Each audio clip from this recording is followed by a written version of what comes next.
ਵਾਹਿਗੁਰੂ ਜੀ ਕੀ ਫਤਿਹ।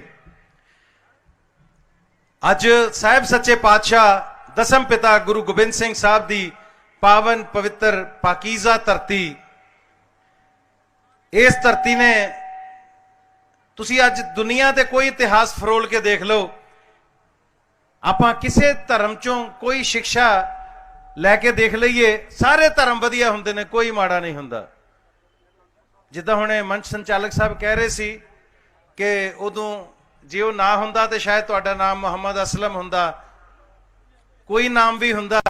ਮੈਂ ਕਹਿੰਦਾ ਉਹ ਨਾਮ ਵੀ ਮਾੜੇ ਥੋੜਾ ਨੇ, ਉਹ ਵੀ ਸਾਡੇ ਭਰਾ ਨੇ। ਅਸ਼ਫਾਕ ਉੱਲਾ ਨੇ ਵੀ ਕੁਰਬਾਨੀ ਦਿੱਤੀ ਹੈ ਇਸ ਦੇਸ਼ ਵਾਸਤੇ।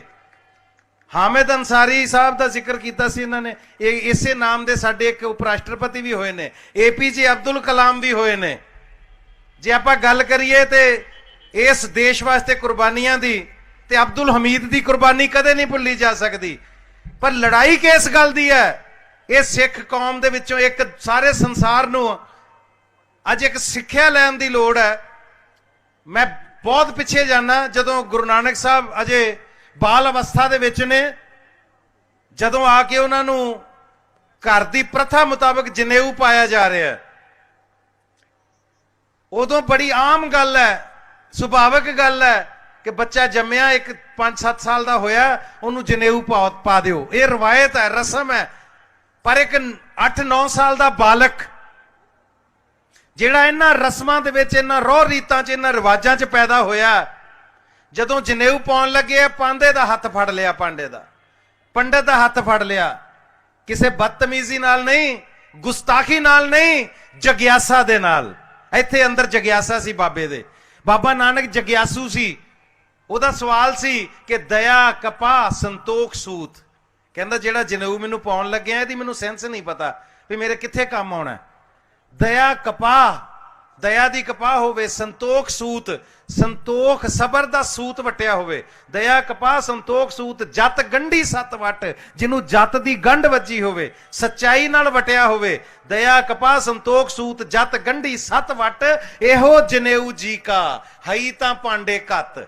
ਕੋਈ ਇਹੋ ਜਿਹਾ ਜਨੇਊ ਹੈਗਾ ਤਾਂ ਮੇਰੇ ਪਾ ਦੇ, ਜਿਹੜਾ ਮਤਲਬ ਮੇਰੀ ਜ਼ਿੰਦਗੀ 'ਚ ਮੇਰੇ ਨਾਲ ਰਵੇ, ਮੇਰੇ ਮਰਨ ਤੋਂ ਬਾਅਦ ਵੀ ਮੇਰੇ ਕਰਮ ਬਣ ਕੇ ਮੇਰੇ ਨਾਲ ਜਾਵੇ। ਇਹ ਜਨੇਊ ਧਾਗਾ ਮੇਰੇ ਉੱਪਰ ਦੀ ਲੰਘ ਗਿਆ ਤਾਂ ਮੈਨੂੰ ਕੋਈ ਫਾਇਦਾ ਨਹੀਂ ਹੋਣਾ। ਗੁਰੂ ਸਾਹਿਬ ਨੇ ਲੜਾਈ ਲੜੀ, ਉਦੋਂ ਜ਼ਬਰਦਸਤੀ ਸਭ ਨੂੰ ਜਨੇਊ ਪਾਇਆ ਜਾਂਦਾ ਸੀ। ਜੰਮਿਆ ਤਾਂ ਜਨੇਊ ਪਾ ਦਿਓ। ਉਹੀ ਗੱਦੀ 9ਵੇਂ ਪਾਤਸ਼ਾਹ, ਇੱਕ ਟਾਈਮ ਆ ਗਿਆ ਜਦੋਂ ਜ਼ਬਰਦਸਤੀ ਜਨੇਊ ਲਾਇਆ ਜਾਂਦਾ ਸੀ। 1.25 ਮਣ ਜੰਜੂ, 1.25 ਮਣ ਜਨੇਊ ਕਹਿੰਦੇ ਲਾ ਕੇ ਔਰੰਗਜ਼ੇਬ ਦੀ ਫੌਜ ਰੋਜ਼ ਸਾੜਦੀ ਸੀ। ਉਦੋਂ ਸਾਹਿਬ ਸੱਚੇ ਪਾਤਸ਼ਾਹ ਪਹੁੰਚ ਕੇ ਦਿੱਲੀ, ਕਹਿੰਦੇ ਜੇ ਤਾਕਤ ਹੈ ਤਾਂ ਜਨੇਊ ਲਾ ਕੇ ਦਿਖਾ। ਉਹੀ ਜੋਤ ਲੜ ਰਹੀ ਹੈ, ਜਨੇਊ ਪਾਉਣ ਨਹੀਂ ਦੇਣਾ। ਉਹੀ ਜੋਤ ਲੜ ਰਹੀ ਹੈ, ਜਨੇਊ ਲਾਉਣ ਨਹੀਂ ਦੇਣਾ। ਇੱਕ ਗੱਲ ਵਿਚਲੀ ਸਮਝੋ, ਲੜਾਈ ਕਾਦੀ ਸੀ? ਜ਼ਬਰਦਸਤੀ ਦੀ। ਉਦੋਂ ਜ਼ਬਰਦਸਤੀ ਪਾਉਂਦੇ ਸੀ, ਹੁਣ ਜ਼ਬਰਦਸਤੀ ਲਾਉਂਦੇ ਸੀ। ਇਹ ਕੌਮ ਸਿਰਫ ਜ਼ਬਰਦਸਤੀ ਦੇ ਅਗੇਂਸਟ ਲੜਦੀ ਆਈ ਹੈ। ਕਿਸੇ ਧਰਮ, ਕਿਸੇ ਮਜ਼ਹਬ, ਕਿਸੇ ਸੋਚ, ਕਿਸੇ ਜ਼ਾਤ ਪਾਤ ਦੇ ਖਿਲਾਫ ਕਦੇ ਨਹੀਂ ਲੜੇ ਅਸੀਂ।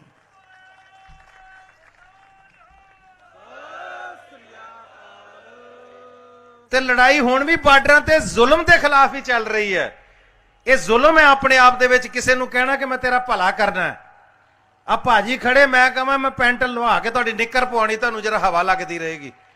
ਉਹ ਕਹਿੰਦੇ ਮੈਂ ਇੱਜ਼ਤਦਾਰ ਬੰਦਾ, ਮੈਂ ਪਬਲਿਕ 'ਚ ਖੜਾ, ਮੈਂ ਨਹੀਂ ਪਾਉਣੀ। ਮੈਂ ਕਹਿੰਦਾ ਪਾ ਕੇ ਤੇ ਵੇਖੋ, ਨਿੱਕਰ ਬਹੁਤ ਵਧੀਆ। ਉਹ ਕਹਿੰਦਾ ਕਿਉਂ ਪਾਵਾਂ ਯਾਰ, ਮੈਂ ਘਰੋਂ ਪੈਂਟ ਪਾ ਕੇ ਬੜੀ ਸੋਹਣੀ ਆਇਆ, ਪਰ ਮੈਂ ਧੱਕੇ ਨਾਲ ਕਹਿ ਰਿਹਾ ਕਿਉਂਕਿ ਮੇਰੀ ਇਸ ਇਲਾਕੇ 'ਚ ਚੱਲਦੀ ਹੈ। ਤੇ ਮੈਂ ਕਹਾਂਗਾ ਨਹੀਂ ਵੀ ਤੈਨੂੰ ਤਾਂ ਕਮੀਜ਼ ਲਵਾ ਕੇ ਤੈਨੂੰ ਤਾਂ ਮੈਂ ਬਨੈਣ ਪਵਾਉਣੀ ਇੱਥੇ। ਉਹ ਕਿਉਂ ਪਾਏਗਾ ਬੰਦਾ? ਉਹਨਾਂ ਨੂੰ ਜੋ ਚਾਹੀਦਾ ਹੋਏਗਾ ਘਰੋਂ ਉਸੇ ਤਰੀਕੇ ਨਾਲ ਸੱਜ ਧੱਜ ਦੇ ਨਾਲ ਆਪਣੀ ਦੇ ਨਾਲ ਆਉਣਗੇ।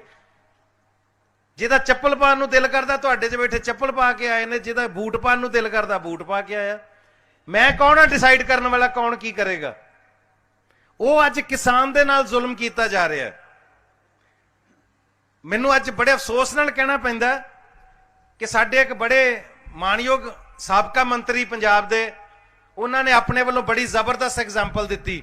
ਕਹਿੰਦੇ ਜਦੋਂ ਵੀ ਕੋਈ ਚੰਗਾ ਕੰਮ ਹੁੰਦਾ, ਲੋਕੀ ਪਹਿਲਾਂ ਅੜਦੇ ਹੀ ਨੇ। ਤੁਹਾਡੀ सेंटर की सरकार ने भी किया कि हमने जब 3 तलाक बनाए थे तब भी लोगों को एतराज हुआ था, पर उदों औरत तो खुश सी ना।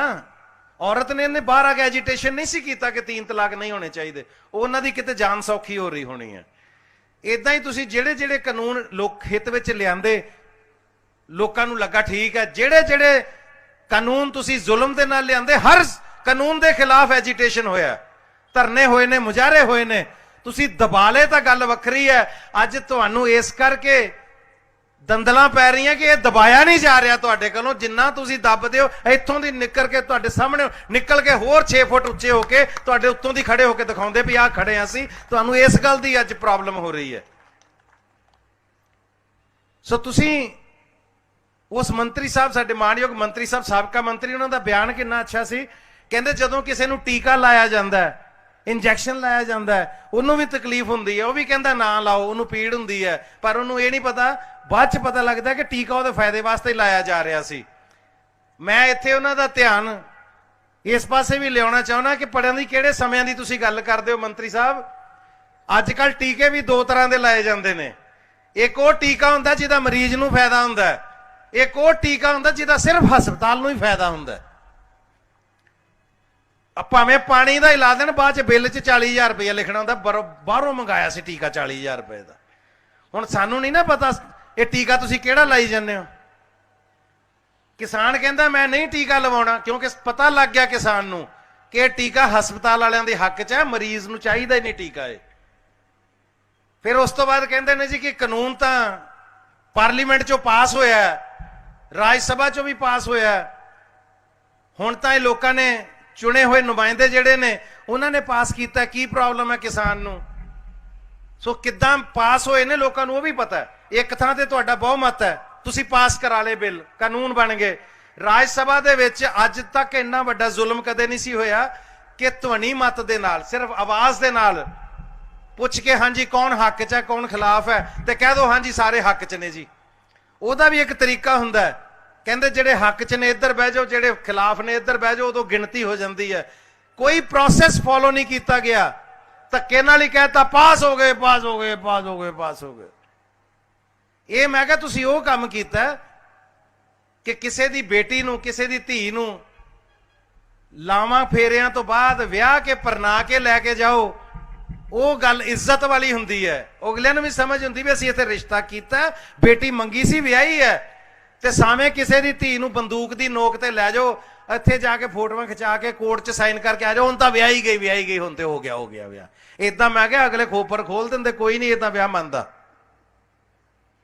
ਸੋ ਇਹ ਜ਼ਬਰਦਸਤੀ ਦੇ ਰਿਸ਼ਤੇ ਨਹੀਂ ਪ੍ਰਵਾਨ ਚੜ੍ਹਦੇ ਹੁੰਦੇ ਕਦੇ ਵੀ। ਤੇ ਤੁਸੀਂ ਜ਼ਬਰਦਸਤੀ ਦੇ ਕਾਨੂੰਨ ਥੋਪਣਾ ਚਾਹੁੰਦੇ ਹੋ ਲੋਕਾਂ ਦੇ ਉੱਤੇ।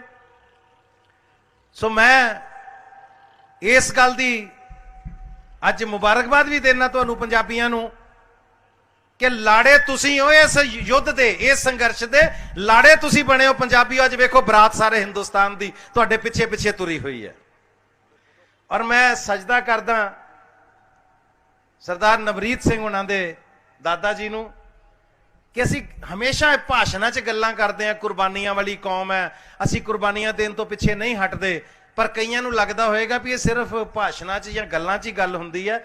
ਆ ਤੁਹਾਡੇ ਸਾਹਮਣੇ ਬੈਠੇ ਨੇ, ਹੁਣੇ ਸੀਸ ਦਿੱਤਾ ਇਹਨਾਂ ਦੇ ਪੋਤਰੇ ਨੇ, ਉੱਥੇ ਦੇਖੋ।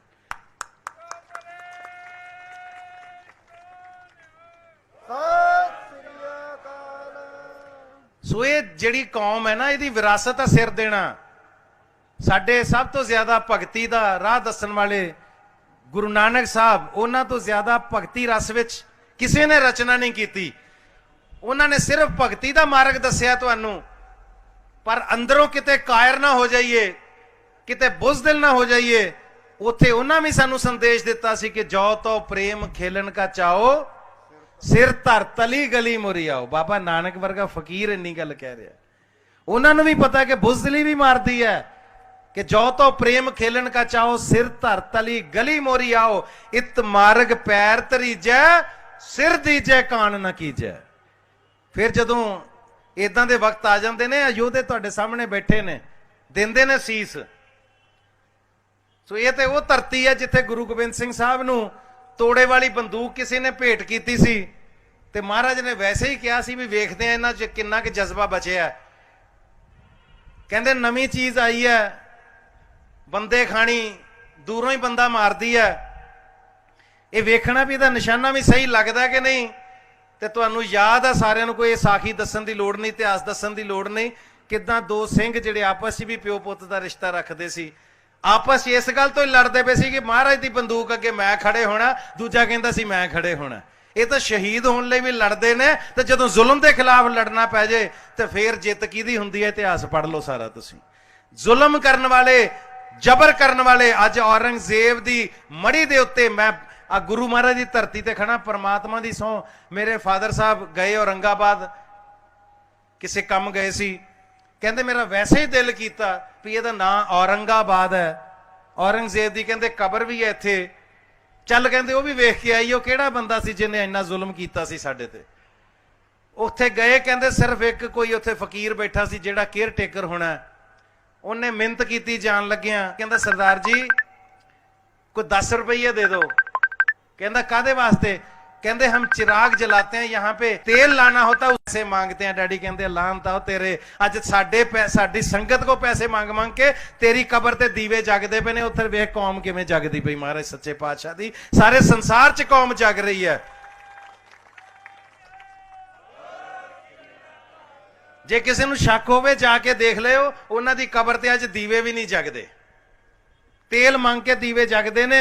और जेडे लोग खबरां पढ़ते हैं उन्होंने याद होना, ये तो 8-10 साल पुरानी गल है, औरंगजेब की आखिरी जिहड़ी संतान इस वेले कलकत्ते दे विच फुटपाथां दे उत्ते सौंदी है, उस सल्तनत की आखिरी नूह जिहड़ी, उन्हां तो बाद बच्चे किहड़े सानू नहीं पता, आखिरी नूह दरबार साहब आके माफी मंग के गई सी नतमस्तक होके कि सच्चा पातशाह मेरे परिवार नूं, मेरे खानदान नूं माफ कर दे, असी बहुत जुल्म कीते, इत्थे बड़े जुल्म कमाए साडे खानदान ने, ते अज असी सड़कां ते सौंने आ, फुटपाथां ते सौंने आ, दिहाड़ियां ला के रोटी खाने आ। कोई मन्नण नूं तैयार नहीं कि औरंगजेब दी औलाद अगों जिहड़ी है इस मुल्क दी नहीं, इस पूरे खिते दी मालक हुंदी सी, पूरी शासक हुंदी सी। अज वो हशर ने इन्हां दे। सो जुल्म दी कोई उम्र नहीं हुंदी, जुल्म एक बारी बहुत पब्बां भार हुंदा है, पर उस तो बाद डिगदा मूधे मूँह है। आखिरी गल कह के सरकार नूं बेनती करदा होया कि 300 तो वध शहादतां किसानां दी उत्थे हो चुकियां ने, कक्करां ने डरा के वेख लिया, सर्दी रुत ने, उत्थे बर्फ जमाउणी ठंड ने, किसान नूं डरा के वेख लिया, उत्थे ही बैठा किसान, ते हुण लूआं ने झंबता किसान उत्थे अज दे गंदे मौसम ने, मच्छर ने, बड़ा कुछ करके देख लिया, पर किसान उत्थे अज भी अडोल खड़ा, अडिग खड़ा है। ते मौसम ते आही दो ही हुंदे ने, इदों बाद तां मौसम भी कोई नहीं बदलने, भी शायद किसान उठ के चला जाए, फिर ठंड आ जाएगी, उन्हां दी तैयारी है। सो मेरी बेनती है किसान नूं कि जज्बा जिहड़ा यही कायम रखियो, शालीनता दे नाल।